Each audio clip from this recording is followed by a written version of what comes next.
আমরা কি এখন আর রাইফেল ধরতে পারবো? আমরা কি রাস্তায় দাঁড়িয়ে ওইভাবে মারামারি করতে পারবো? আমাদের দরকার ইয়াং জেনারেশন। এই যখন আমরা যুদ্ধে ছিলাম, আমরা সবাই তরুণ ছিলাম, সবাই তরুণ ছিলাম, যুবক ছিলাম, মাথার মধ্যে কিচ্ছু ছিল না যে দেশ স্বাধীন করতে হবে। তারা অনলি গোল, কে কি হবো না হবো সমস্ত দল মত নির্বিশেষে এক হয়ে গিয়েছে।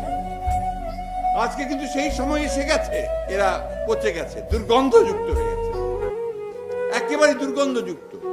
যতই মুখে কথা বলুক, যাই কথা বলুক, আসলে তো এদের কোনো অস্তিত্ব নাই। তার প্রমাণ এক এক করে হচ্ছে আজকে সব জায়গায়।